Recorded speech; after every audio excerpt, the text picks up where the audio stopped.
La Iglesia la inventó para salvar almas humanas, sin embargo acabó produciendo un sufrimiento humano inenarrable. La palabra Inquisición conlleva imágenes de tortura y crueldad. La tortura se utilizaba simplemente para sonsacar confesiones. Entre sus víctimas se incluyen Juana de Arco y Galileo, pero ¿sabemos realmente qué sucedió y por qué? Básicamente, todo lo que se ha afirmado sobre la Inquisición es erróneo por defecto. Y es erróneo porque nunca hubo acceso a la realidad que se escondía detrás de la Inquisición. La Inquisición. Ciudad del Vaticano, octubre de 1998. En una petición de examen de conciencia sin precedentes y en honor al año Jubileo 2000, el Papa Juan Pablo II convoca a un tribunal especial de historiadores y académicos para celebrar un simposio sobre lo que él mismo denominó una fase tormentosa en la historia de la Iglesia, que hoy en día se conoce como la Inquisición. Para ayudar al tribunal en su investigación, el Papa anuncia la apertura pública de los archivos secretos de la Inquisición, unos archivos que habían estado fuera del alcance de los académicos durante casi 200 años. El pontífice, de 79 años de edad, se enfrenta así a una de las cuestiones más cruciales en su trayectoria. ¿Debería la Iglesia Católica pedir disculpas por los pecados cometidos durante la Inquisición? El tema es un polvorín de controversia, incluso entre los historiadores. Yo creo firmemente que esta disculpa era innecesaria, porque la Iglesia no fue responsable de la mayoría de las persecuciones que hemos tenido en el pasado europeo. La Iglesia sí tiene alguna responsabilidad desde un punto de vista histórico. Fuera lo que fuere lo que la Inquisición hizo mal, no se puede decir que no fuera responsabilidad del papado. Todos los académicos deben afrontar una cuestión central y perturbadora. ¿Cómo pudo una institución como la Iglesia convertirse en el instrumento a través del cual se destruyeron miles de vidas humanas durante 6 siglos? La primera respuesta implica comprender que nunca hubo una única y todopoderosa Inquisición, sino más bien instituciones independientes en España, Portugal e Italia. Lo que compartían era un oscuro y perpetuo miedo, el miedo a la herejía religiosa.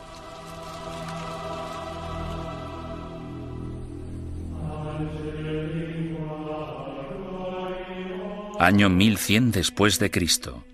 El corazón de la Alta Edad Media. Una frágil alianza de reinos y provincias, conocida como el Sacro Imperio Romano, ocupa gran parte de lo que hoy conocemos como la Europa moderna. Tras la conversión del emperador Constantino al cristianismo y durante casi 800 años, la religión considerada antaño como una secta insurgente se convirtió en la única fe legal, penetrando en todos los niveles de la vida personal, social y política. El cristianismo latino-europeo simbolizaba no solo la fuerza civilizadora en un mundo bárbaro, sino también la promesa de la salvación después de la muerte. El clero y los ciudadanos vivían temerosos del duro juicio de Dios. Con todo, seguía habiendo disidentes que se atrevían a desafiar la sagrada doctrina cristiana. La Iglesia tachó a estos rebeldes de pecadores o herejes. El estar equivocado en relación al dogma de la Iglesia no te hace hereje porque existen muchos dogmas religiosos. Lo que te convierte en hereje es que las autoridades eclesiásticas te informen de que no estás en lo cierto e insistir en tus convicciones ante esa autoridad. La palabra herejía proviene del latín airesis, que significa elección. Alrededor del siglo XII, herejía cobra un significado mucho más amenazante. Se convierte en un peligro mortal para la sociedad y para el hombre en una traición a Dios. Según el derecho civil, los criminales acusados de traición serán castigados con la muerte y sus bienes serán confiscados. ¿Qué otro motivo es necesario para que aquellos que ofendieron a Jesús, Hijo del Señor, sean expulsados de la comunión cristiana y privados de sus bienes? Papa Inocencio III. A pesar de la posición inamovible de la Iglesia en considerar esto un delito, los grupos de pensamiento libre siguieron emergiendo e insistiendo en interpretar a Dios a su manera. Entre dichos grupos se encontraban los valdenses, predicadores itinerantes que erraban por el sur de Francia y el norte de Italia viviendo en apostólica pobreza. El atractivo de los valdenses parece que fue su visión de un cristianismo simplificado, de la habilidad de todos para predicar si se poseía la inspiración del Espíritu, sin importar si se era clérigo o no. La Iglesia insistía que cualquiera que quisiera dedicarse a la predicación pública debía ser acreditado por el obispo de su diócesis. Cuando los valdenses se negaron a dejar de predicar, el Papa Lucio III emitió un edicto, conocido como Bula Papal, que tachaba el movimiento de hereje y excomulgaba a todos sus seguidores. La herejía se contemplaba como una amenaza a la comunidad cristiana. Era algo que podía perturbar a la gente, y no solo perturbar, sino que podía enajenar a toda la sociedad de la fe. Por eso era tan importante luchar contra ella. Los valdenses fueron suaves en comparación con los herejes más radicales, los cátaros. Los cátaros veían su fe como la única verdadera y se mostraban completamente hostiles ante la Iglesia establecida, a la que consideraban perniciosa. Los cátaros llamaban a sus sacerdotes perfecti o buenos cristianos. Comprometidos con una vida de estricta abstinencia, los sacerdotes no podían mentir, blasfemar, comer carne ni mantener relaciones sexuales. Acusaban a la Iglesia organizada de abusar cada vez más de su poder clerical. La austeridad de los perfecti cátaros parecía, en comparación, sumamente atractiva. En ese sentido, era una vergüenza para la Iglesia que existiera un grupo capaz de vivir realmente de acuerdo con la fe de Cristo y sus apóstoles, mientras que los abogados y administradores de la Iglesia vivían como grandes príncipes. Alrededor del siglo XIII, Europa era un foco de herejía. Al sur de Francia floreció el catarismo. La tensión aumentó hasta que una conspiración cátara asesinó a un representante papal que predicaba en la región del Languedoc en el año 1208. Ultrajado, el Papa Inocencio III reclamó una nueva cruzada en contra de los herejes. Lo que hizo fue básicamente pedir a la nobleza del norte de Francia que se trasladara al sur del país y que convenciera a los nobles de la región, que no perseguían al movimiento cátaro, de que lo hicieran y que propiciaran las condiciones adecuadas para erradicar a los cátaros del mundo rural. El Papa denomina esta guerra santa contra sus semejantes cristianos la Cruzada Albigense, en honor a la catedral francesa de la ciudad de Albi. Las atrocidades que cometieron sus cruzados del norte se convirtieron en legendarias. Los perfecti cátaros, fácilmente identificables por sus atuendos negros, eran asesinados en el acto. Los perfecti no intentaron esconderse, en parte porque la muerte les liberaba de este terrible mundo material en el que el Dios mezquino les había sumergido. Tenían una tímida tendencia al martirio. Sin embargo, tras años de matanzas, los astutos perfecti decidieron desprenderse de su atuendo distintivo y camuflarse gradualmente. A pesar del celibato, incluso empezaron a viajar con mujeres afirmando que eran sus esposas. El Papa Inocencio III volvía a enfrentarse al mismo rompecabezas del principio. El objetivo de la Iglesia era esparcir la salvación y un hereje muerto solo era bueno para el diablo. El pontífice en apuros consideró el sistema judicial del momento. El procedimiento habitual, el acusatorio, forzaba a la parte injuriada a hacer una acusación pública. Si la parte acusadora no conseguía probar su caso, entonces ésta era castigada del mismo modo en que habrían castigado al acusado. Este proceso hacía que incluso los que tenían una queja real se mostraran reacios a presentar una acusación. Inocencio III se dio cuenta de que esas reglas no servirían para su objetivo a largo plazo. En el año 1215, el Papa congregó a todos los líderes cristianos en el Cuarto Concilio de Letrán, celebrado en Roma. Inocencio utilizó el encuentro para anunciar sus nuevas normas para la persecución de herejes y clérigos descarriados. La Santa Inquisición había nacido.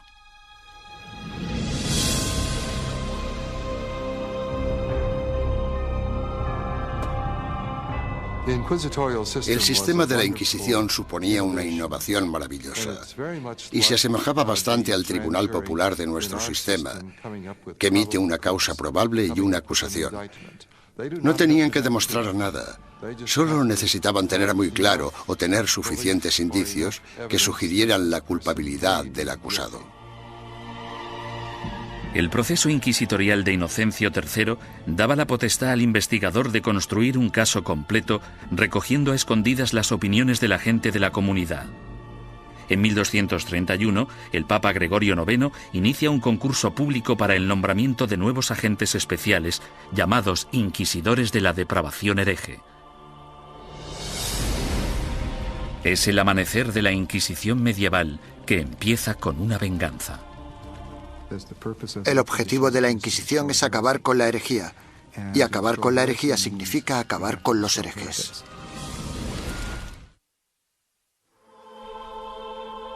El Papa Inocencio III fracasó en su intento de eliminar a los cátaros, la secta más poderosa del sur de Francia. Sin embargo, en 1231, su sucesor, el Papa Gregorio IX, tramó un plan para volcar todo el poder del nuevo sistema legal de la Inquisición contra ellos. El Papa nombró a muchos sacerdotes y frailes inquisidores y los mandó a tierras germanas y francesas para que acabaran con los criminales religiosos. Los herejes que rehusaron retractarse de sus creencias y continuaron predicándolas fueron quemados en la hoguera. Si fracasaban, los herejes iban al infierno. El objetivo de todo esto era salvar a tanta gente como fuera posible, pero había que hacer ciertas cosas si se querían salvar muchas vidas. El Papa Gregorio pronto se percató de que encontrar a un buen inquisidor era muy difícil. Los más entusiastas a menudo eran fanáticos fuera de control. Conrad de Marburg, el más célebre de los primeros inquisidores, convenció a Gregorio IX de que había descubierto una secta secreta alemana llamada los luciferinos. El modus operandi de Conrad consistía en reclutar a una pandilla de linchamiento, arrestar a los supuestos herejes y ofrecerles dos opciones: retractarse o arder vivos.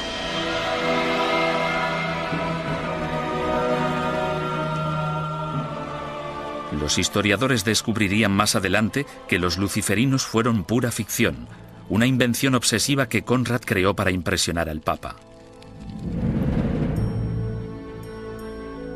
El inquisidor papal del norte de Francia no era mejor. Un cátaro convertido de nombre Robert Le Boucre acorralaba a grupos de supuestos herejes y celebraba estrepitosos juicios públicos. En un suceso devastador, 183 cátaros fueron interrogados, sentenciados y quemados vivos en un solo día.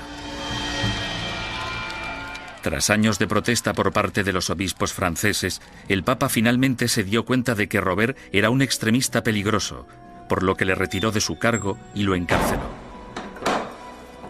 Había que hacer algo, y tenía que haber alguien mejor para hacerlo que estos individuos, devotos, aunque extremadamente incompetentes y peligrosos. Este fue el momento en el que Gregorio IX se fijó en los dominicanos. Fundada por Santo Domingo en 1216, la orden dominicana estaba capacitada para realizar el trabajo de inquisidor. Educados como teólogos, los dominicanos estaban habituados a la vida en la calle y a predicar contra la herejía. A mediados del siglo XII, Gregorio IX ordenó a 4 docenas de inquisidores dominicanos que buscaran y procesaran a los cátaros, los valdenses y a los demás grupos herejes. El pontífice anunció de forma oficial a sus obispos la llegada de los inquisidores a los burgos y pueblos de Francia, Italia, Alemania y España. Ordenamos que se les reciba amablemente y que se les trate con honor, dándoles buenos consejos, ayuda y apoyo, de tal modo que puedan realizar la tarea que les ha sido encomendada. En esta carta, Gregorio IX pedía a sus obispos mucho más que simple hospitalidad. En su búsqueda de herejes, los inquisidores papales necesitaban confiar en información interna, rumores y otras habladurías recogidas gracias a una red informal de clérigos informadores que trabajaban como espías.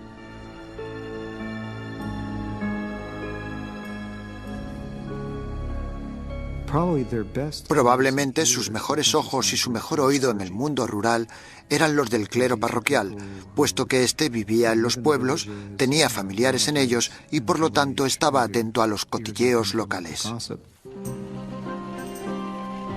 En sus incursiones a lo largo de la geografía, los inquisidores llegaban a un pueblo acompañados normalmente de un notario o escribiente para documentar el procedimiento o en ocasiones de un sirviente o un guardaespaldas.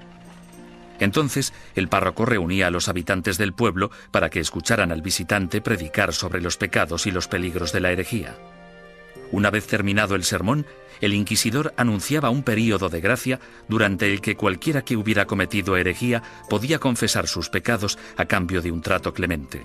Los que temían ser acusados o habían cometido herejía y tenían remordimientos de conciencia debían actuar durante el período de gracia, porque si lo confesaban después de dicho período, es decir, después de que se iniciara una investigación sobre ellos, la confesión no se consideraba tan sincera como si la hubieran hecho durante el período de gracia.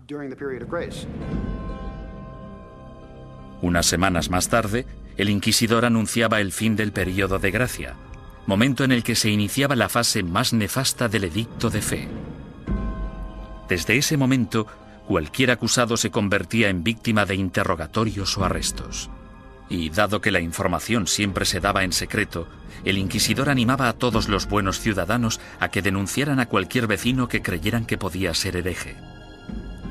El objetivo de las inquisiciones generales, de los edictos de gracia y los edictos de fe, era conseguir que entrara y saliera tanta gente como fuera posible de la oficina del inquisidor.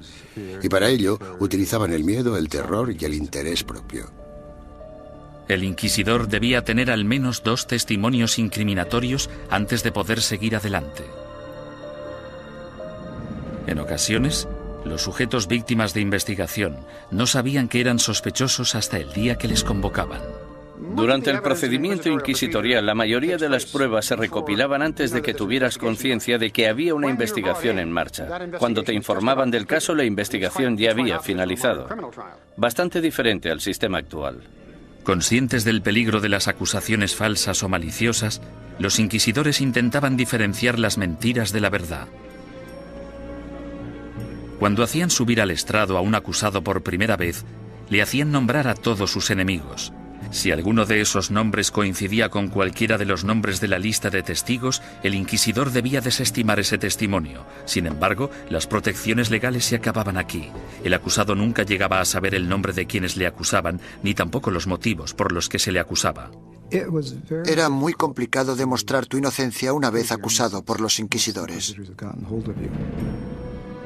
Incluso los sospechosos que confesaban haber cometido herejía no podrían reconciliarse con la Iglesia hasta que dieran nombres e información de otros supuestos herejes.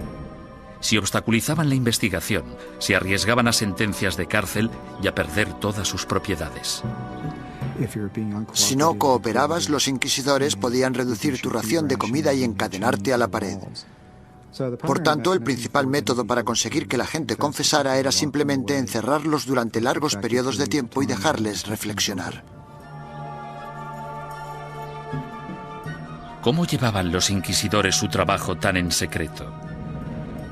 Han sobrevivido algunos manuales prácticos dándonos una aproximación fascinante a ese período. Uno de ellos, llamado Conducta de interrogación relacionada con la depravación hereje, fue escrito por un inquisidor retirado, Bernard Guy, en el año 1324. Guy, cuyas hazañas inspiraron la novela histórica En el nombre de la rosa, ofrece docenas de investigaciones en las que recoge 17 años de experiencias de primera mano en lo que él denomina su cruzada personal contra la herejía. El objetivo de la Inquisición es acabar con la herejía. Y para acabar con la herejía, debemos acabar con los herejes. Bernard Guy, 1324. Los inquisidores se consideraban realmente una organización de combate. Eran bastante conscientes de que existían herejes y simpatizantes por todas partes y estaban muy motivados para deshacerse de ellos. En 1376, el inquisidor Nicolás Aymeric de Aragón escribió el libro Directorium Inquisitorium.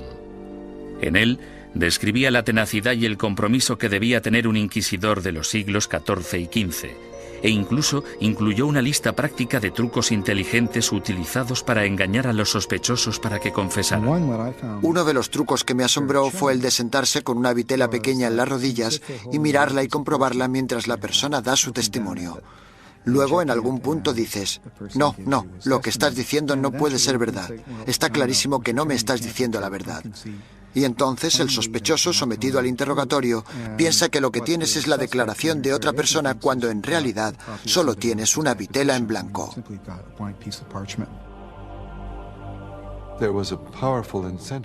Los inquisidores estaban altamente motivados para llegar hasta la verdad como fuera. Y si era necesario, pisotear algunos derechos de los acusados, pues se hacía en nombre de la verdad. Existe otro aspecto espeluznante en el trabajo del inquisidor: la tortura. En la Edad Media se consideraba un método aceptable para la detección de mentiras siempre que hubiera razones suficientes para justificarla. En el siglo XX, cuando hablamos de tortura, pensamos en violencia física para obligar a la gente a decir la verdad. En aquel entonces, se trataba de un método para averiguar si el acusado estaba diciendo la verdad.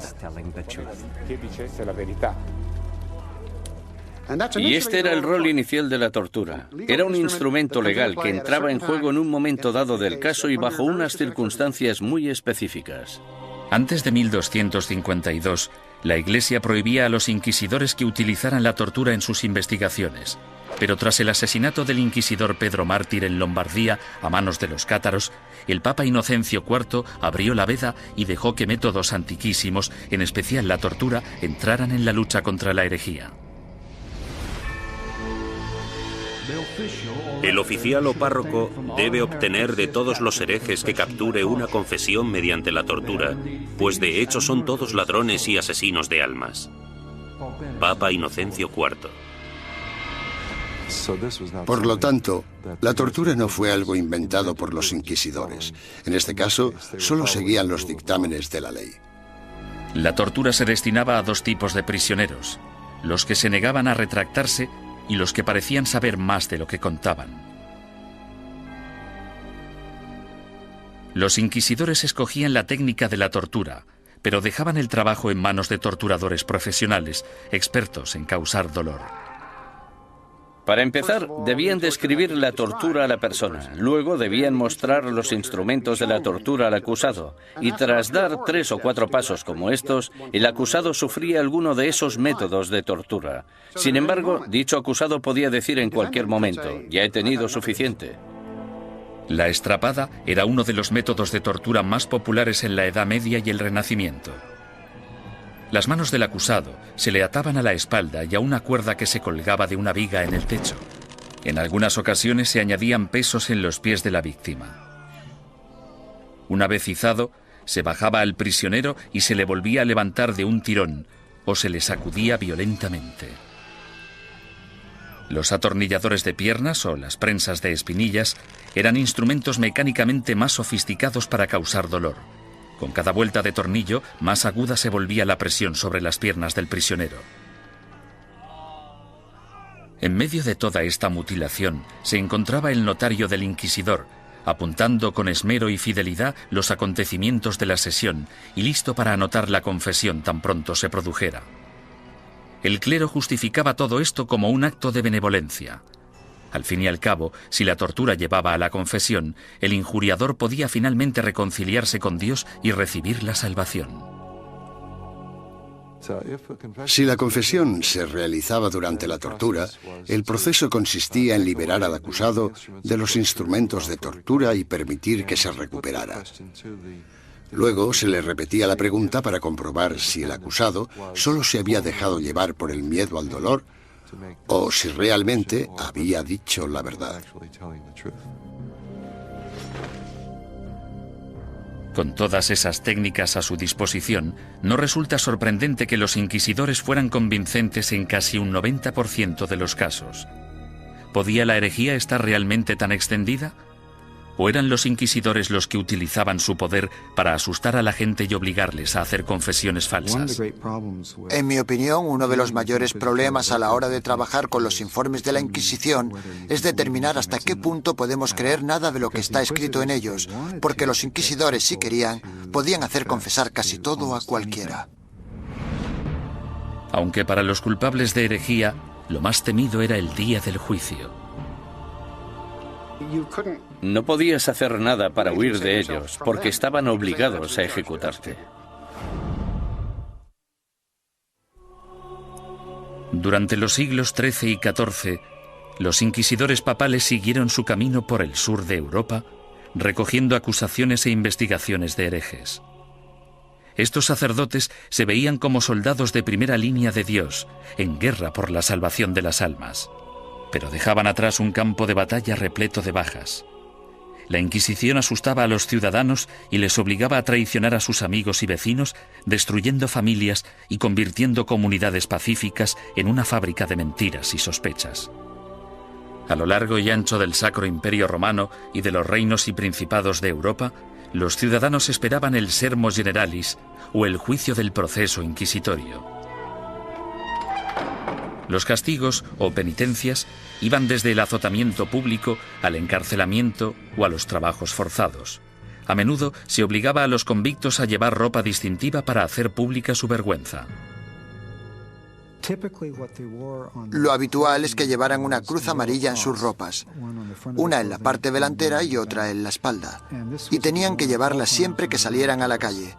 No podían ocultarlas con nada, y si se caían se suponía que debían reponerlas.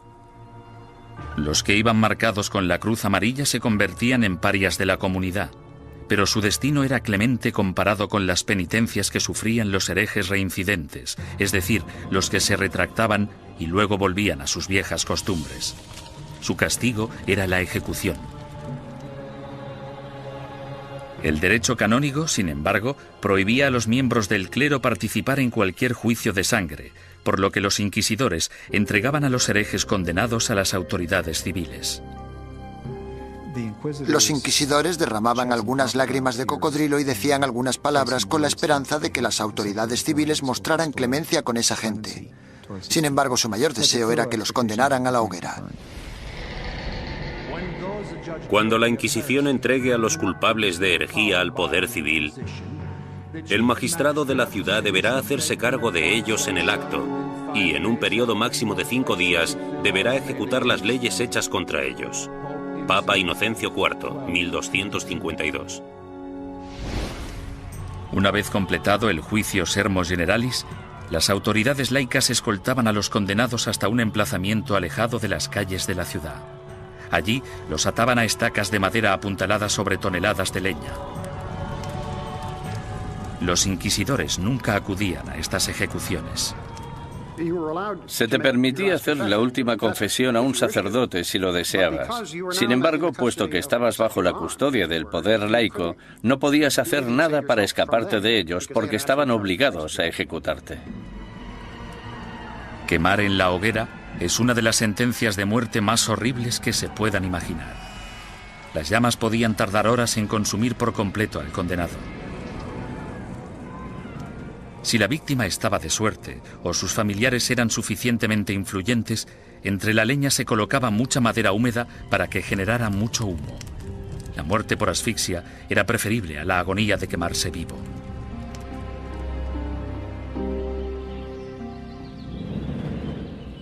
Ni siquiera la muerte podía liberarte de las garras de la Inquisición.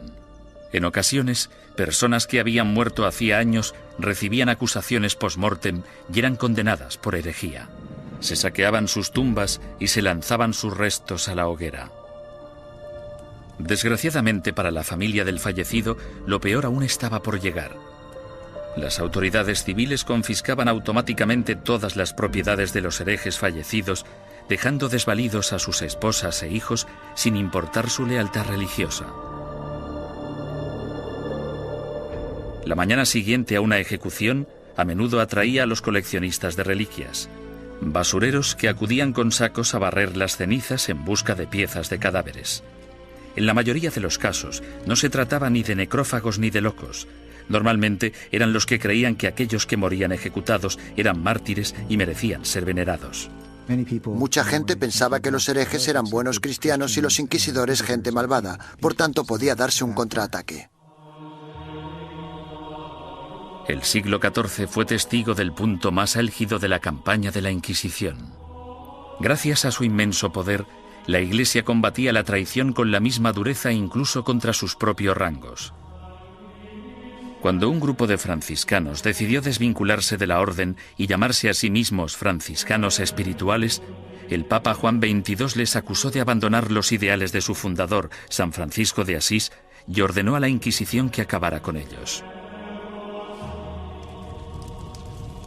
Tras quemar en la hoguera a 4 líderes franciscanos espirituales en Marsella el año 1317, la mayoría de los rebeldes restantes volvieron a la orden original. Durante los 150 años de la Inquisición papal de Gregorio IX, los principales movimientos herejes, los cátaros y los valdenses, fueron virtualmente erradicados de la Europa occidental. Al reducirse el número de herejes, parecía que la Inquisición acabaría desapareciendo por completo. Sin embargo, el negocio de la cacería y el castigo de brujas resucitó el proceso con una venganza durante el siglo XIV. Se consideraba herejía, puesto que se creía que para conseguir poderes, el hechicero debía renunciar a Dios y a su bautismo. Es decir, que debía romper un contrato y rendir algún tipo de homenaje al diablo para poder conseguir esos poderes. El diablo nunca da nada a cambio de nada. La política corrompió los primeros casos de brujería. En 1307, Francia se encontraba casi en bancarrota tras una serie de fracasos bélicos. Su rey, Felipe el Hermoso, envidiaba las riquezas y las propiedades que poseían los caballeros templarios, una orden de poderosos monjes guerreros que se formó durante la primera cruzada a Tierra Santa. El rey Felipe los acusó falsamente de brujería, y durante los 7 años siguientes se torturaron y encarcelaron o quemaron en la hoguera a miles de templarios por toda Europa. Ningún historiador moderno cree que los templarios fueran objetivamente culpables de los cargos que se les imputaron: sodomía, adoración al diablo, herejía, etcétera, etcétera. En mi opinión, esto fue una verdadera manipulación cínica del proceso por parte de Felipe el Hermoso, y supone uno de los ejemplos más espeluznantes de hasta qué punto podían llegar a pervertirse los procedimientos inquisitoriales. Un siglo después, tras su triunfo sobre los ingleses en Orleans, Juana de Arco fue capturada y encarcelada por sus enemigos, que temían su creciente poder político. La entregaron al Tribunal Inquisitorial, organismo que utilizaron como instrumento en su contra. Los que acusaban a Juana defendían que las voces que ella consideraba su inspiración eran las voces del diablo y que sus premoniciones eran brujería. Juana fue condenada y murió en vehemente agonía. La nueva herejía de brujería diabólica parecía muy peligrosa tanto para la Inquisición como para las autoridades civiles, y engendró el manual práctico más relevante e influyente de todos. Publicado en 1486, Malleus Maleficarum, o El martillo de las brujas, proporcionaba apoyo teológico, consejos legales y varias técnicas para acusar, torturar y sentenciar a las brujas. Se trata de un documento infame, puesto que crea la imagen arquetípica de la mujer bruja, además de ser una de las obras de todo el mundo literario que muestra más abiertamente su misoginia. Cuando una mujer piensa por sí misma, solo piensa en cosas malas. Como son más débiles de cuerpo y alma, no resulta sorprendente que puedan sucumbir al hechizo de la brujería. Toda brujería procede de la lujuria carnal que en las mujeres es insaciable. Malleus Maleficarum. La historia ha demostrado que uno de los autores de Malleus Maleficarum, un inquisidor de nombre Heinrich Kramer, tenía ciertos problemas para controlar su propia insaciable lujuria carnal. En el año 1485, Kramer fue acusado de llevar a cabo una inquisición en la región de Innsbruck, lo que ahora es Austria. Él mismo se buscó los problemas porque la mayoría de los interrogados eran mujeres y las preguntas tenían relación con sus actividades sexuales. Alarmado por la manifiesta obsesión sexual de Kramer, el obispo ordenó que destituyeran al inquisidor y que liberaran a todos sus prisioneros. 2 años más tarde apareció Malleus Maleficarum. Nació de la frustración de Kramer por la experiencia de Innsbruck y de la furiosa misoginia que sufría. Durante los siguientes 200 años, el Malleus Maleficarum se convirtió en un bestseller y llegó a ser publicado en 4 lenguas distintas. Estaba destinado a convertirse en la principal fuente de inspiración de los cazadores de brujas laicos, católicos y protestantes que aterrorizarían Europa y Norteamérica durante los siglos XVII y XVIII. Durante el siglo XV, sin una nueva política ni postura por parte del papado, la Inquisición empezó a desvanecerse poco a poco. Por lo general, los tribunales inquisitoriales se mantenían en activo solo si un inquisidor en particular quería seguir persiguiendo la herejía. Si no quería, no pasaba nada. Y así fue como los tribunales fueron perdiendo fuerza. Sin embargo, en España, la astucia política del rey y la devoción de la reina se apoderaron del proceso inquisitorio e hicieron que su aterrador poder recayera en su propia gente. El número de personas que se quemaban vivas en una misma hoguera era pasmoso, incluso para los estándares actuales.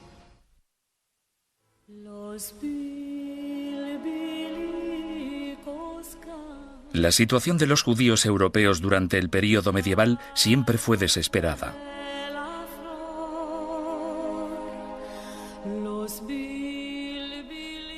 Expulsados de una nación tras otra, a partir del siglo IV, algunos finalmente se establecieron en España. Prosperaron viviendo y trabajando en relativa armonía tanto con musulmanes como con cristianos.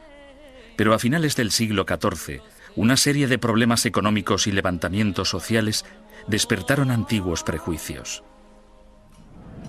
En las décadas de 1380 y 1390, amotinamientos en contra de los judíos provocaron el incendio de sinagogas y el asesinato de miles de judíos. La solución de las autoridades españolas fue expulsar del país a todos los judíos que no se convirtieran al cristianismo. Muchos decidieron marcharse, otros, sin embargo, hartos de una persecución sin fin, optaron por abandonar la religión de sus antepasados para poder quedarse en España. La conversión en masa de los judíos el año 1391 en España es casi única en la historia judía. En muy pocas ocasiones se había conseguido que tantos judíos se convirtieran al mismo tiempo junto con sus rabinos y sus riquezas. Esto redujo en gran número la población de judíos en España. Debido, al menos en parte, a su antigua ética cultural de escolarización y esfuerzo continuo, estos nuevos cristianos, llamados conversos, prosperaron durante las décadas siguientes. Como judíos habría sido ilegal que realizaran ciertos trabajos o que ocuparan ciertas posiciones en el gobierno. Sin embargo, como cristianos las posibilidades abundaban. Desde los inicios de la historia de la conversión de los judíos, tenemos a conversos obispos, conversos ministros, conversos líderes financieros.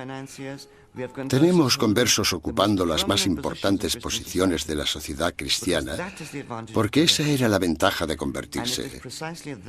Y fue precisamente esto lo que pudo originar las objeciones de los otros cristianos, que recelaban de la creciente relevancia de esa gente que anteriormente había sido judía. En tan solo unas pocas generaciones, miembros de la Iglesia Católica de España empezaron a acusar a estos nuevos cristianos de practicar secretamente la religión judía mientras mantenían una fachada apropiadamente cristiana. Este fenómeno judaizante era en parte verdad, puesto que algunos conversos, aunque se autoproclamaban cristianos, mantenían costumbres que habían heredado de sus antecesores. La dimensión de la llamada actividad judaizante era más de carácter cultural que religiosa. En otras palabras, realizaban ciertas cosas que sus padres y sus abuelos habían hecho y en las que no veían nada particularmente malo, como encender velas el sábado. Muchos de ellos creían que encender velas el sábado no tenía nada inherentemente conflictivo con el catolicismo. Su condición de cristianos bautizados también significaba que si se intuía de cualquier modo que recaían en el judaísmo, podían ser acusados de herejía. Fue precisamente esta trágica ironía la que les condujo hacia su destrucción. Con el matrimonio en 1469 de Fernando de Aragón e Isabel de Castilla, se unieron los dos reinos más poderosos de la península ibérica. Los consejeros dominicanos de Isabel pronto la convencieron de que la actividad judaizante suponía una amenaza mortal para el catolicismo en España y que una Inquisición podría ser la única solución. Si el clero pedía una Inquisición, no era solo porque fueran fanáticos, sino porque sabían perfectamente que detrás de ellos tenían a muchos seguidores muy fieles que tenían conciencia del problema tal y como lo percibían. El rey Fernando, astuto estratega político, vio que una alianza con la Iglesia Católica podía beneficiar a España en muchos sentidos. Aparentemente, Fernando tenía otros planes en mente. Apoderarse de las riquezas de los conversos. Había grandes cantidades de dinero esperando, encerradas en los cofres de los poderosos conversos, comerciantes y nobles. Y Fernando se propuso hacerse con ellas y lo consiguió. El primer paso del rey Fernando fue ponerse en contacto con el Papa y expresarle su preocupación por el problema judío de España. Es enorme el daño que los cristianos sufren con el contacto, las relaciones y la comunicación con los judíos, que siempre intentan de un modo u otro seducir a los leales cristianos y apartarlos de nuestra santa fe católica. Fernando el Católico. Bajo la presión del insistente rey español, el Papa Sixto IV emitió una bula papal que instauraba una Inquisición para erradicar la depravación hereje en España y que iba dirigida a los conversos judíos. Esta nueva Inquisición española fue algo completamente distinto a todos los demás tribunales inquisitoriales anteriores. Sus normas garantizaban que el rey Fernando, y no el Papa, controlaba todos y cada uno de los aspectos de sus actividades. El tribunal de mayor grado, llamado la Suprema, consistía en 6 o 7 hombres nombrados personalmente por el rey. Solo un miembro, el inquisidor general, era nombrado oficialmente por el Papa, y aún así, este tenía que haber sido nombrado antes por Fernando. Aunque os guste el título de inquisidor, somos yo y la reina quienes os hemos nombrado, y sin nuestro apoyo muy poco podéis llevar a cabo. Rey Fernando. Esto significa que el Estado empieza ya en la Inquisición española a tener cierto poder de control sobre la institución. Esto no era así en la Edad Media. El 6 de febrero de 1481 se celebró el primer auto de fe en Sevilla. En este acto, que se convertiría en el símbolo de la Inquisición española, un centenar de hombres y mujeres conversos fueron acusados de practicar secretamente la religión judía y juzgados ante la Iglesia. 6 de ellos pagaron el más alto precio. Fueron quemados en la hoguera. En mitad del auto siempre se celebraba una ceremonia. Los dominicanos elegían a sus mejores oradores, los que tenían la voz más fuerte, y en ocasiones los sermones duraban media hora, 1, 2 horas. Los participantes eran despojados de toda dignidad. Se les afeitaba la cabeza, desnudaban a las mujeres y a los hombres, se afeitaba la barba a los hombres. En España, la virilidad de un hombre residía en su barba, por lo que afeitarla resultaba muy desagradable. La idea de la ceremonia era humillar a los penitentes y mostrar a la congregación cuál era el castigo por cometer herejía. Incluso los que no habían recibido mucha educación o no estaban interesados en las sutilezas teológicas, ni muy seguros de los credos y las plegarias que recitaban, sabían perfectamente qué sucedía en cada momento en un auto de fe. Era un espectáculo aterrador cuyo objetivo era poner unos límites en la mente de las personas sobre lo que podían decir, pensar y creer. Durante el primer año desde su establecimiento, 1.500 conversos acusados de judaísmo fueron juzgados y otros cientos condenados a muerte. La cantidad de personas que se quemaba en una misma hoguera era pasmosa incluso para los estándares actuales. Se quemaron 28 personas de una sola vez, en otra ocasión 70 personas, y en el mayor auto jamás celebrado se quemaron 109 personas en una misma hoguera. A diferencia de los herejes medievales que se atrevían a predicar sus ideas en público, el judaísmo secreto era, por definición, una actividad clandestina que se llevaba a cabo a puerta cerrada. Los vecinos podían decir que habían visto a un individuo leer un libro que probablemente era judío solo por el hecho de ver a alguien mirando un libro pequeño, que podría ser el libro de las horas. O podían decir que habían oído a alguien cuchichear una plegaria que seguro que era judía. Por tanto, encender velas, darse un baño, lavar la ropa, tratar, preparar y comer carne en día de pescado, como podían ser los viernes o los miércoles, podía causarte grandes problemas si tus vecinos se percataban y tenías mala relación con ellos. Las acusaciones provocaban más acusaciones. Algunos conversos se delataban a sí mismos con la esperanza de limpiar su historial y frustrar así el ataque de sus enemigos. Sin embargo, solo se podía conseguir una penitencia clemente si se hacía una confesión completa, y eso significaba dar los nombres de compañeros herejes. La única forma de escapar de todo eso era escoger nombres de otras personas de la comunidad. Esto recuerda mucho a los Estados Unidos de los años 50 y al pánico rojo que provocó la creación del Comité sobre Actividades Antiamericanas. Fue aquí donde se produjeron tantas tragedias. Gente inocente de todos los cargos podría, bajo tortura y pena de muerte, haber dado nombres sin pensar, solo para ser liberados. Si consideramos a Fernando e Isabel como los arquitectos de la Inquisición española, su contratista fue sin duda Tomás de Torquemada, el primer inquisidor general. A partir de 1490, Torquemada redactó minuciosa y sistemáticamente reglas que todavía conservamos en papel para guiar a los inquisidores, incluyendo el más mínimo detalle sobre lo que debían o no debían hacer. Y como consecuencia, podemos considerarle el fundador de la Inquisición. No hay ninguna duda de que Torquemada presidió la Inquisición durante su período más sanguinario y que ejerció mucha influencia sobre la corona. A pesar de que se le ha retratado de todos modos, desde un loco hipnotizador hasta un monje siniestro y obsesionado por el sexo, los historiadores saben muy poco sobre él.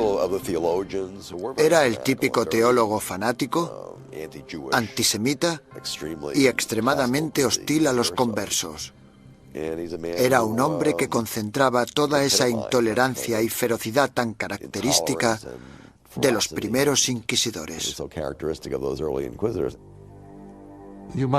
Podemos estar de acuerdo o no con él en que los judeoconversos debían ser perseguidos y condenados. Pero en mi opinión, Torquemada insistió mucho en las normas de procedimiento correcto para el sistema inquisitorial. Sin embargo, se calcula que durante los 20 años de mandato de Torquemada como inquisidor general, 2.000 personas perdieron la vida y otros miles fueron castigados.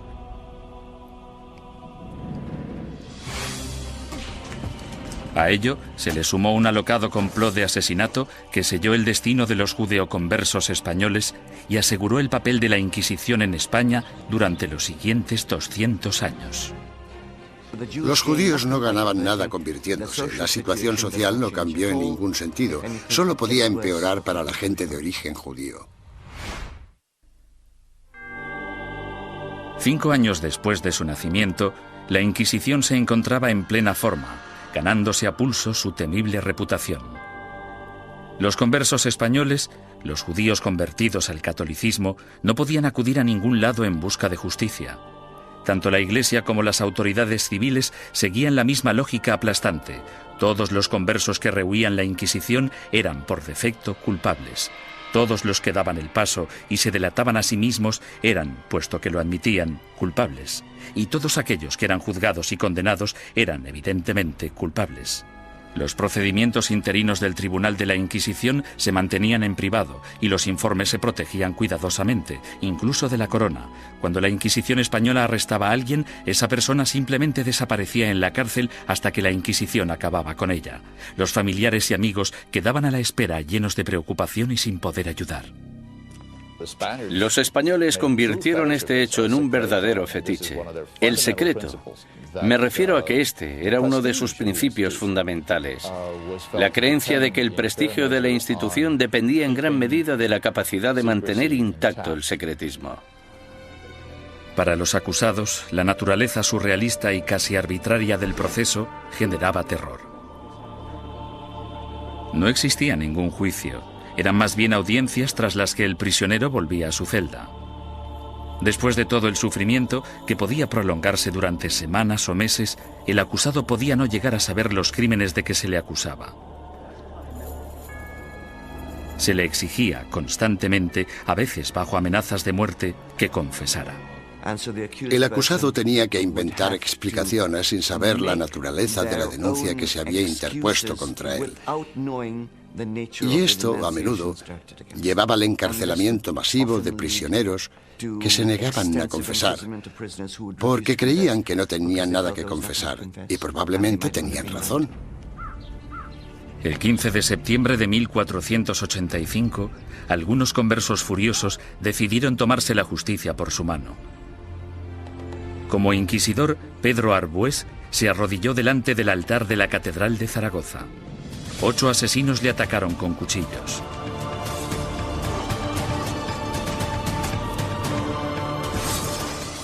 Arbués murió al día siguiente, y con él la esperanza de todos los conversos españoles, pues el desdichado complot hizo que los judíos perdieran la simpatía pública para siempre y garantizó a la Inquisición un lugar en la sociedad española durante las generaciones venideras. Entre los académicos hay una pregunta obvia que ha generado más debate que cualquier otra. ¿Practicaban realmente los conversos el judaísmo en secreto o fueron simplemente cabezas de turco de la intolerancia?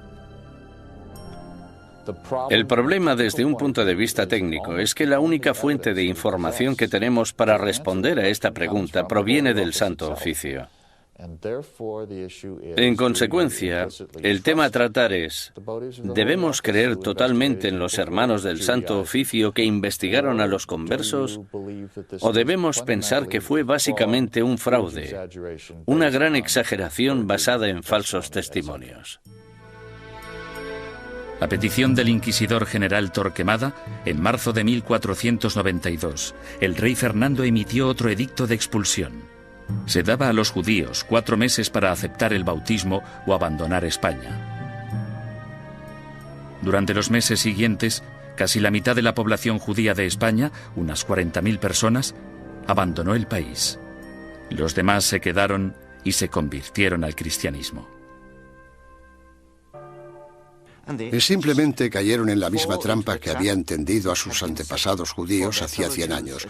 Por tanto, los judíos no ganaban nada convirtiéndose. La situación social no cambió en ningún sentido. Solo podía ir a peor para la gente de origen judío. No lloréis a vuestra partida, pues vosotros tenéis que beber vuestra propia muerte de un sorbo, mientras que nosotros tenemos que quedar atrás, entre esta gente malvada, recibiendo la muerte de ellos cada día. Juan de León, judío español converso. En 1499, la orden de expulsión se amplía para incluir a todos los musulmanes no convertidos de España. Durante los casi 25 años siguientes, una serie de rebeliones, expulsiones y bautismos forzados generan otra clase social de nuevos conversos al cristianismo, los moriscos. Lo que tenemos aquí es el mismo escenario que el de los conversos. Un grupo de gente que pertenecía a otra cultura y a otra religión y que ahora eran teóricamente cristianos. Esta era una situación hecha a medida que la Inquisición utilizó para apartar a los musulmanes y hacerles practicar el cristianismo. Las persecuciones de moriscos se triplicaron durante los siguientes 100 años. Sin embargo, estos no pudieron o no quisieron adaptarse. Finalmente, en 1609, las autoridades españolas decidieron que los moriscos eran imposibles de convertir y los expulsó a todos. El odio por la Inquisición española era tan intenso entre los musulmanes como entre los judíos. En su intento de conservar el catolicismo como la única religión de España, la Inquisición española encarceló a ciudadanos inocentes, confiscó propiedades, destruyó familias y mandó a miles de personas a la muerte. Lo que no utilizó muy a menudo, según los historiadores, es lo que la ha hecho tan famosa: la tortura. Una de las cosas que se han podido afirmar con seguridad gracias al reciente estudio de la Inquisición es que la tortura se utilizó en muy pocas ocasiones en dicha institución. La tortura se utilizaba única y exclusivamente para sonsacar la confesión, y una vez se había conseguido, la tortura cesaba. Los inquisidores se enfurecían si sus subordinados torturaban a individuos demasiado viejos, demasiado enfermos, leprosos o supuestos enfermos mentales. Tampoco querían que se torturara a niños. Pero no importa la poca frecuencia de uso, la Inquisición tenía reglas concisas sobre cómo ejercer la tortura. A los prisioneros, ya fueran mujeres u hombres, se les desnudaba. Solo se les cubría sus partes íntimas. No todo el clero de entonces practicaba el celibato, y todos los que lo practicaban no eran capaces de contemplar una escena de estas características una y otra vez sin sentir el más mínimo arrebato de sadismo o satisfacción sexual. Decir que esto podía prolongarse durante siglos es no comprender en absoluto la naturaleza de la sexualidad humana. La garrucha, versión modernizada de la estrapada medieval, se convirtió en el método de tortura más común. El potro, probablemente el instrumento de tortura más famoso de todos, también era muy efectivo, aunque tenía algunos inconvenientes. Su uso no podía prolongarse porque una de las reglas vitales de la tortura era que la Inquisición no podía derramar sangre. Si se vertía una gota de sangre, la tortura debía suspenderse. La toca, o tortura con agua, se convirtió en la favorita de los inquisidores españoles. Durante el terrible sufrimiento, la boca del prisionero se mantenía abierta a la fuerza y se introducía una pieza de ropa por la garganta. Luego se vertía agua por la garganta, de modo que la pieza de ropa quedaba empapada y provocaba al prisionero violentos espasmos. Durante la Inquisición española, la tortura no podía aplicarse más de 3 veces y nunca durante más de 15 minutos. Las afirmaciones que hacían los prisioneros no eran legales, a no ser que las ratificaran 24 horas después, lejos de la sala de tortura. Hubo inquisidores que rompieron las reglas, aunque lo hicieron por ignorancia, más que por malicia.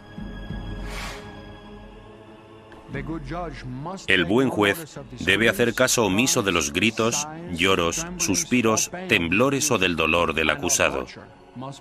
Y toda tortura debe realizarse con tal cuidado que el acusado no se vuelva loco, ni quede herido, lesionado ni indebidamente angustiado. J. Damunder, testigo ocular de las torturas. Se les pedía que siguieran las normas del libro, eso era todo. Yo no he encontrado, sinceramente, demasiados indicios de que se rompieran dichas normas. Me refiero a que tal vez estaban más dispuestos a seguir los procedimientos que los policías de hoy en día. La Inquisición española realizó algunas innovaciones en el área del castigo. La cruz amarilla que llevaban los herejes medievales en sus vestimentas evolucionó hasta un atuendo llamado San Benito. Estas ropas debían vestirse en el juicio conocido como el auto de fe o acto de fe, y luego por encima de la ropa de calle mientras durara la penitencia. La gente que iba por la calle era objetivo de todo tipo de comentarios sarcásticos. Los niños les tiraban piedras, todo esto hacía muy difícil poder ganarse la vida. Ni tan siquiera la muerte liberaba al hereje de la vergüenza. El hábito con el que se enterraba al difunto se colgaba en la parroquia del lugar para recordar a todo el mundo en la ciudad que esa persona y su familia estaban relacionados con la herejía. Muerte y humillación no eran los únicos escollos de la Inquisición. Uno de sus castigos más temidos era convertirse en esclavo en las galeras españolas. Se cree que este castigo fue invención del mismísimo rey Fernando. No tenía nada que ver con la religión, la herejía ni cualquier otra cosa. Pero el rey Fernando se percató de que mucha de esta gente estaba siendo castigada con penas del todo inútiles y pensó, buena idea, ¿por qué no utilizamos a esta gente? Porque yo necesito remeros en mis barcos. Después de la muerte, ser enviado a las galeras era el castigo de la Inquisición española más temido. No puedo imaginarme nada peor que ser esclavo en las galeras. Yo casi preferiría que me quemaran. Al menos acabaría rápido. Durante la expulsión del año 1492, miles de judíos cruzaron la frontera con Portugal, engrosando allí la población judía y reanimando viejas tensiones raciales. A causa de los alborotos resultantes, los judíos portugueses fueron obligados a convertirse al cristianismo, y en 1532 el rey Juan III insistió en que Portugal tuviera su propia Inquisición. Durante 10 años, los ricos conversos portugueses utilizaron todas las formas de persuasión posible, incluyendo enormes sobornos, para convencer al Papa de que no instaurara una Inquisición en su nuevo santuario. Muchos conversos españoles se fueron a Portugal y de hecho pronto superaron en número a la comunidad portuguesa. Dichos conversos creían que en Portugal estarían a salvo hasta que, evidentemente, los portugueses instauraron su propia Inquisición y todo cambió. La Inquisición portuguesa se puso a trabajar de inmediato con los sospechosos de siempre. Entre 1547 y 1580 se celebraron 34 autos de fe en Portugal con casi 2.000 penitentes y 169 ejecuciones.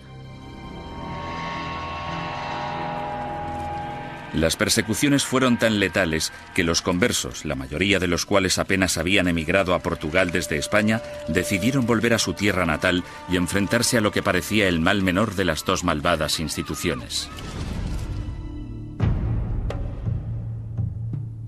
Tras la conquista militar española del Imperio Azteca en 1521 por Hernán Cortés, los conversos portugueses y españoles pronto emigraron a las Américas en busca de un nuevo comienzo.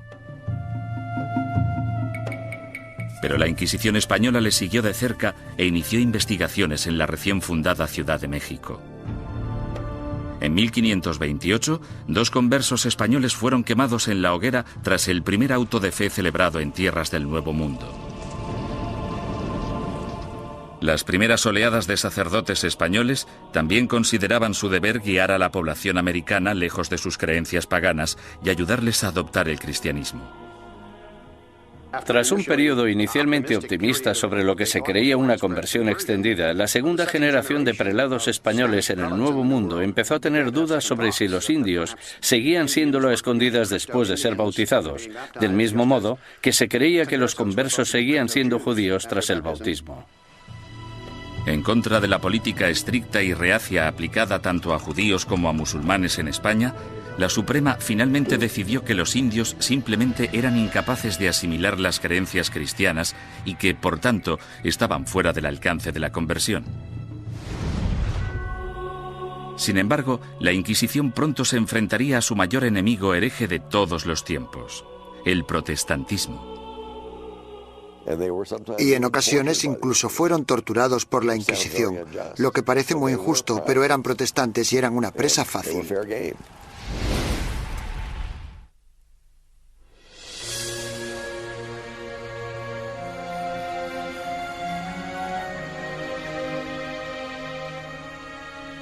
Al mismo tiempo que las inquisiciones española y portuguesa arremataban su azote contra los musulmanes y los judíos herejes, otra amenaza apareció en escena.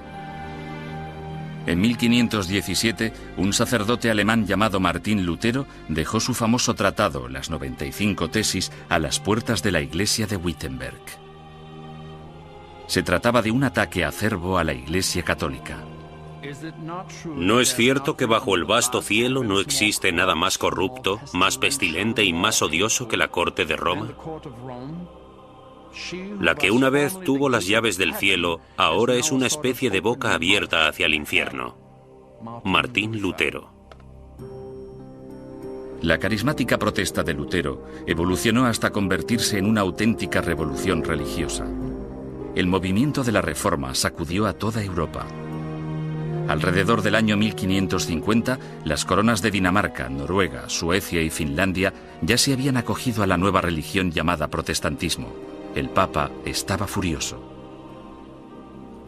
La forma en la que se contemplaba desde Estados Unidos la amenaza soviética de los años 50 y 60 sería muy parecida a la forma en la que Roma en aquel entonces contemplaba la amenaza protestante. Con sus ajetreados puertos y su extensa red europea de comercio, era solo cuestión de tiempo que las ideas protestantes empezaran a viajar hacia la España católica. En 1577, dos grupos independientes de adinerados protestantes convertidos fueron descubiertos y arrestados en Sevilla y en Valladolid.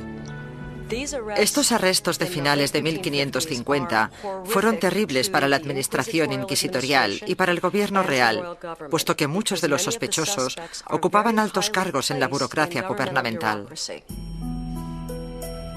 El descubrimiento de dos organizaciones protestantes en dos de las mayores ciudades de España causó oleadas de pánico por todo el país católico. El rey español Carlos V, que había dedicado los últimos 30 años a la lucha contra el protestantismo en Alemania, exigió una purga rápida y despiadada.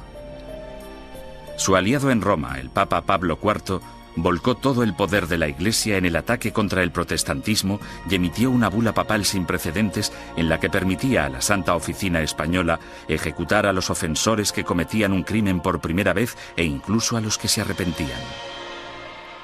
Según mis conocimientos, esta es la única vez en toda la historia de las Inquisiciones española, romana o portuguesa en que los acusados, que por primera vez admitían estar arrepentidos de sus errores doctrinales, eran igualmente condenados a muerte.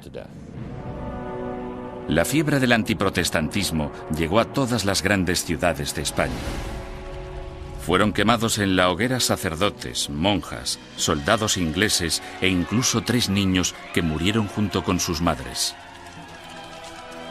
En poco más de 3 años, tras el descubrimiento de protestantes en España, el protestantismo se había eliminado por completo. Nunca reaparecieron. España se caracteriza por no tener protestantes. El sangriento ataque a los protestantes entre los años 1559 y 1562 también marcó el punto más álgido de la ceremonia del auto de fe en términos de asistencia, pomposidad y pura teatralidad. Anticipándose a los juicios de cientos de protestantes herejes, el inquisidor general Fernando Valdés se propuso deliberadamente modernizar el auto de fe de forma grandilocuente. Los costes aumentaron astronómicamente.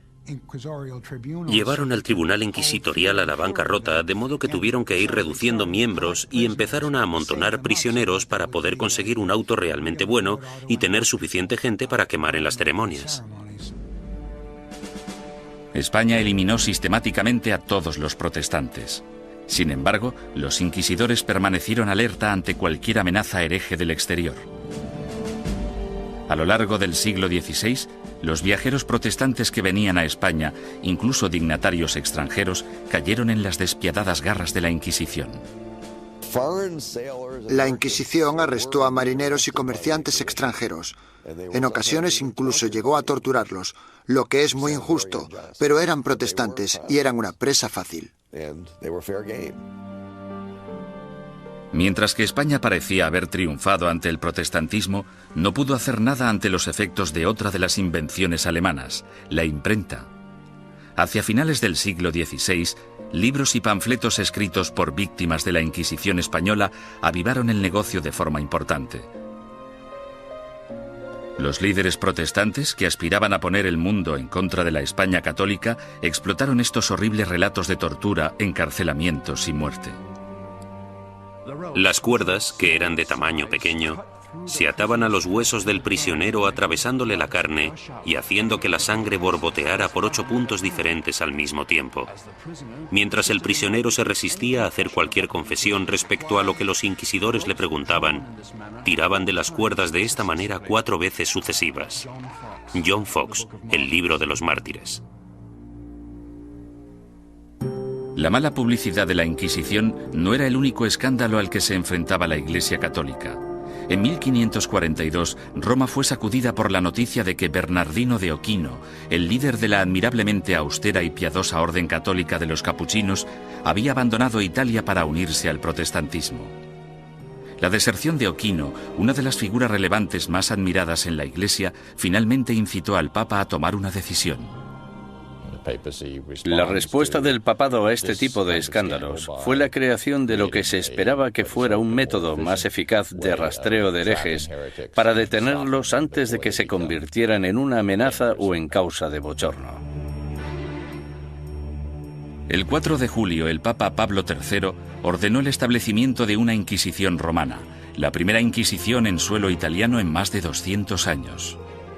Una comisión de 6 cardenales dirigiría el Santo Oficio, aunque a diferencia de la versión española, dirigida por la Corona, el poder de la Inquisición romana estaba única y exclusivamente en manos del Papa. Independientemente de lo que hiciera mal la Inquisición, no se puede decir que no fuera un error del papado. Durante el siglo XVI, la Inquisición romana gozó de gran prestigio y poder político. Los papas Pablo IV y Pío V subieron al poder tras servir a la Iglesia como inquisidores. A pesar de sus sangrientos mandatos, en términos de número de protestantes ejecutados, estudios recientes muestran que la Inquisición romana fue pionera en reformas judiciales que serían las predecesoras del sistema legal actual. Los prisioneros de la Inquisición romana podían disponer de un abogado e incluso reunir testigos que testificaran a su favor. 300 años antes de que se inventara la figura del abogado de oficio, la Inquisición romana ya proporcionaba abogados gratuitos a los indigentes acusados.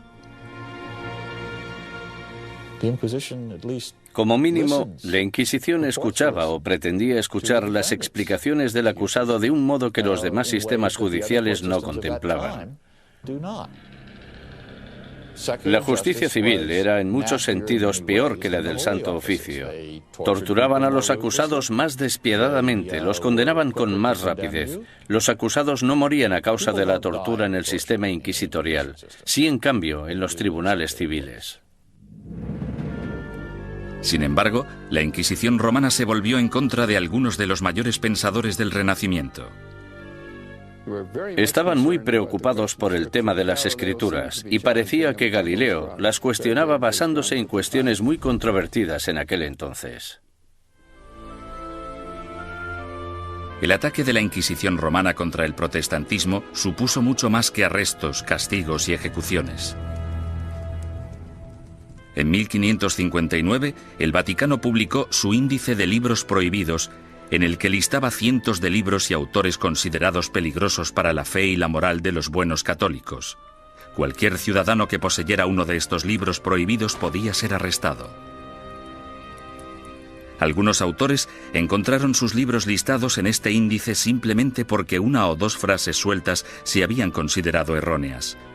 Sir Thomas More, político inglés que irónicamente fue decapitado por su lealtad a la religión católica, también fue considerado un autor prohibido.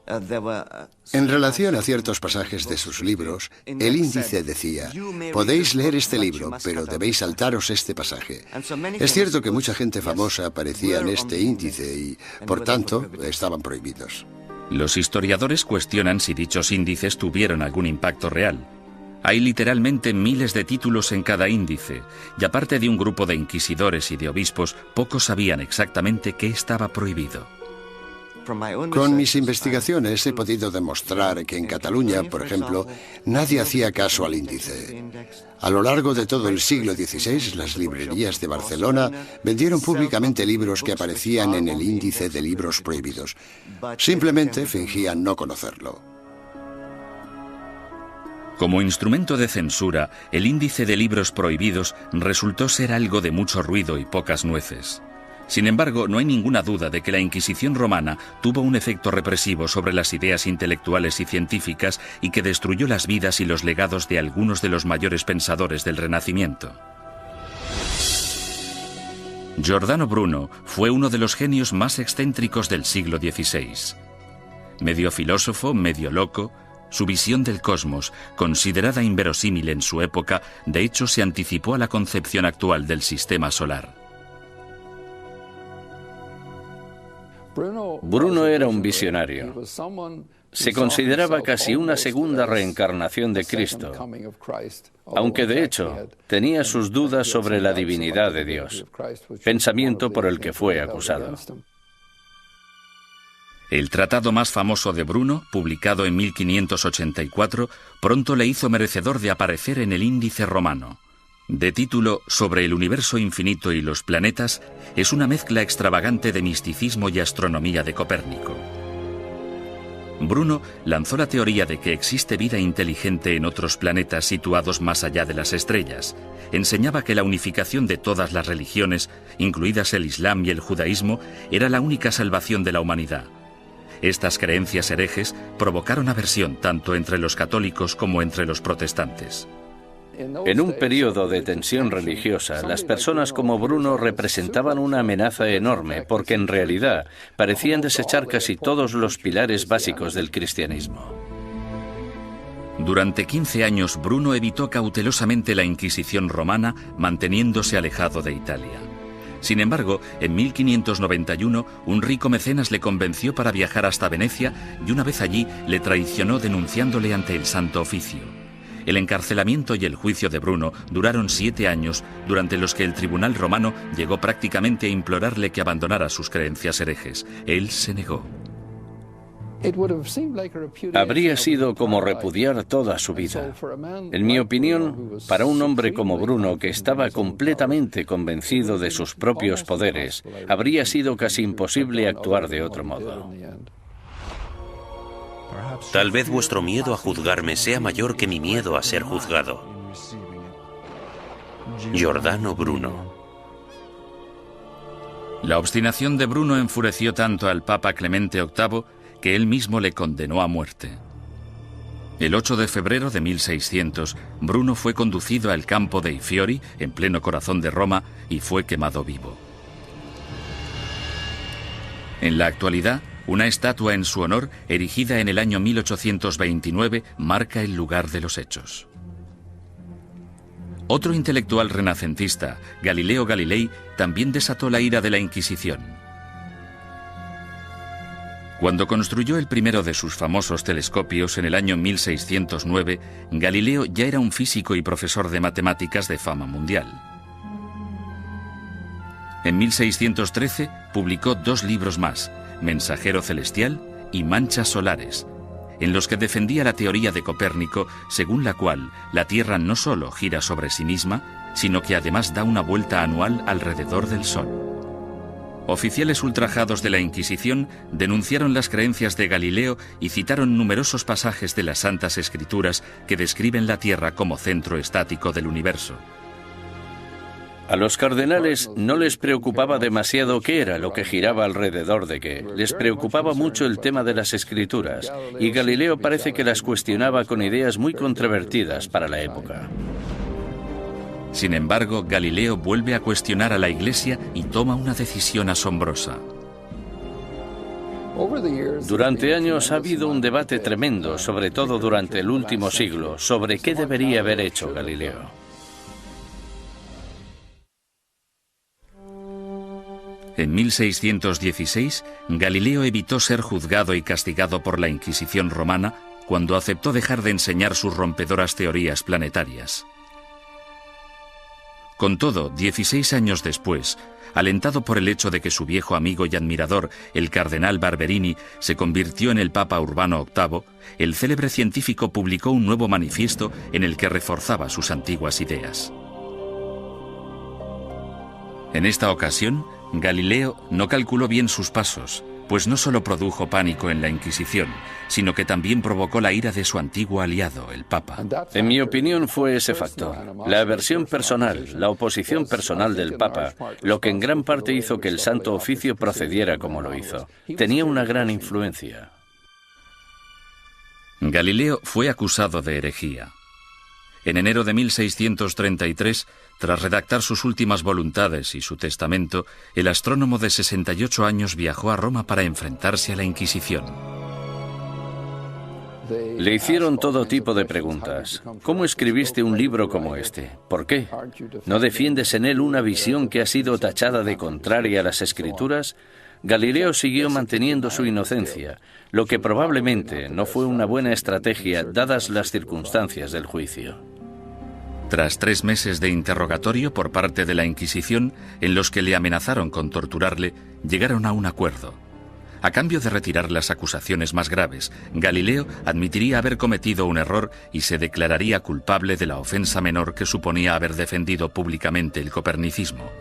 El 21 de junio de 1632, en una ceremonia pública celebrada en Roma, pronunciaron la sentencia de Galileo y éste se retractó de sus creencias científicas.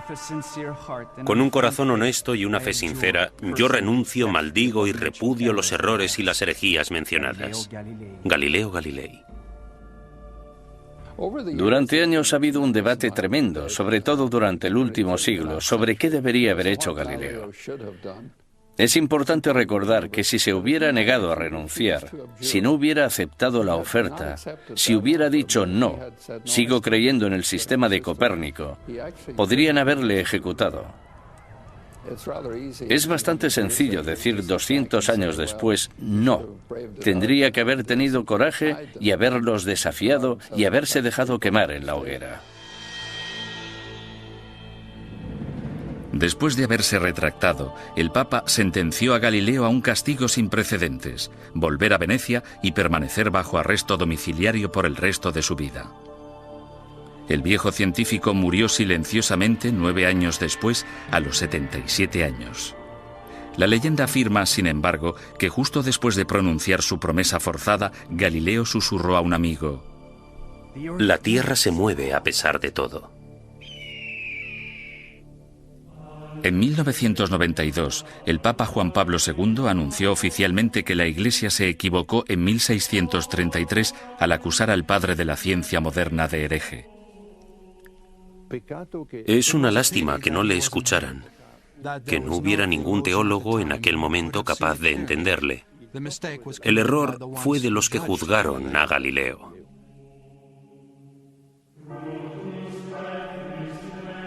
Los siglos XVII y XVIII fueron un período de declive para todas las inquisiciones. En España, aparte de la necesidad de erradicar a los conversos acusados de practicar secretamente el judaísmo, la Inquisición española se centró en la persecución de comportamientos personales inaceptables, como por ejemplo la homosexualidad, la bigamia y el adulterio, así como también los crímenes del clero. Las ceremonias de castigo, los autos de fe, siguieron celebrándose de forma esporádica en el siglo XVIII. Sin embargo, el prestigio de la Inquisición quedó mancillado cuando Felipe II rechazó expresamente acudir al auto celebrado en honor a su coronación. Los propios españoles empezaron a ver la Inquisición como un instrumento anticuado. Y a partir del año 1730 desapareció por completo. Inspirado por los ideales y las reformas de la Ilustración, Portugal empezó a desmantelar su oficina de la Inquisición. Alrededor de 1773, los autos de fe se ilegalizaron y las distinciones entre cristianos viejos y cristianos nuevos se eliminaron de las leyes portuguesas. Fue necesario que el ejército de Napoleón invadiera Italia y España para acabar definitivamente con la Inquisición. Algunas de las primeras acciones del régimen francés al entrar en Madrid en 1808 fueron abolir la Inquisición, confiscar todas sus propiedades y llevarse todos los archivos que encontraron. Napoleón fue incluso más lejos en Roma, donde no solo confiscó los archivos, sino que también se llevó como prisionero al Papa. En 1814, el imperio napoleónico se derrumbó y el Papa Pío VII regresó sano y salvo a Roma. Finalmente, en el año 1820, la Inquisición española fue ilegalizada completamente. Al oír la noticia, grupos de ciudadanos asaltaron el palacio, quemando y destruyendo todos los informes inquisitoriales. Algunas personas cuyos familiares habían sido juzgados no querían que se supiera. Por eso los robaron y los destruyeron. A pesar de la aplastante realidad, el papado se negó a admitir que el final de la Inquisición era inevitable. La Inquisición romana continuó ejerciendo teóricamente, no en la práctica, durante los siguientes 150 años. En 1965, el Papa Pablo VI reorganizó el Santo Oficio llamándole la Congregación para la Doctrina de la Fe. Todavía existe en la actualidad, aunque solo interviene como consejera en asuntos eclesiásticos. No realiza investigaciones ni impone la doctrina de la Iglesia.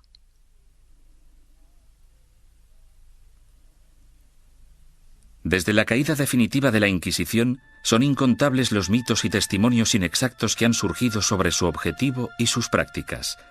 Los descubrimientos realizados en documentos nunca vistos, así como en los archivos de la Inquisición abiertos por el Vaticano recientemente, han ayudado a desbancar algunos de ellos. Por ejemplo, se ha podido demostrar que algunos recuentos de personas quemadas en la hoguera eran enormemente exagerados. La gente decía que se habían quemado 200 personas. De esas 200, quizá 3 fueran reales y 197 imaginarias.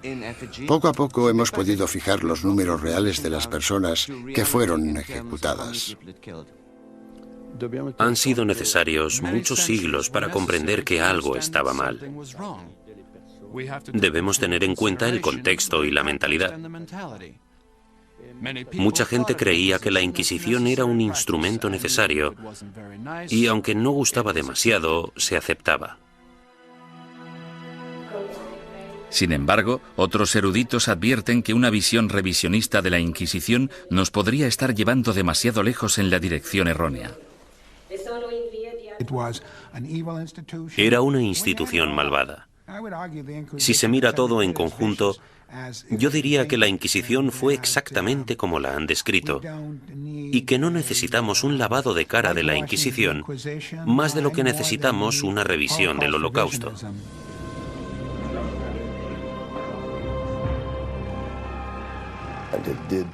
Torturó a gente, impuso fuertes castigos, quemó a personas. Había teólogos fanáticos en las Inquisiciones, había antisemitas en las Inquisiciones. Todo esto es innegable. Hay un hecho que la historia no puede negar. A pesar de que la Inquisición se concibió para el bien de la humanidad, acabó causando un dolor y un sufrimiento humano inenarrables.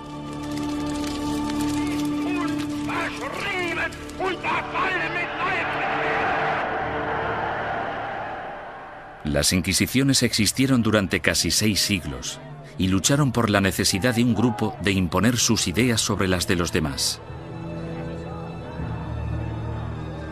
Esa necesidad sigue existiendo en la actualidad.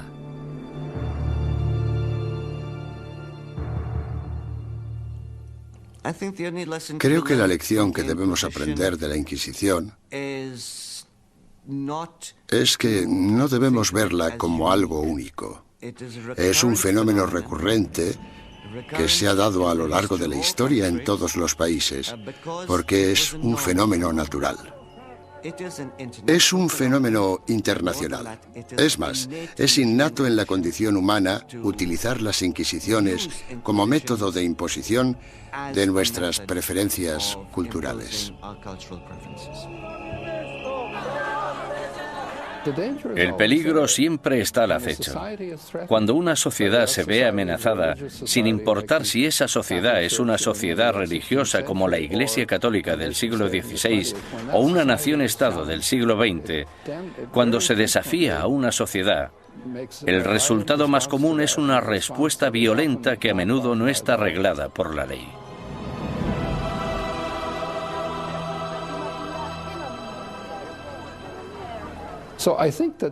Por lo tanto, creo que esta reacción ante la amenaza es tan antigua como la humanidad y, sin duda alguna, perdurará en el futuro.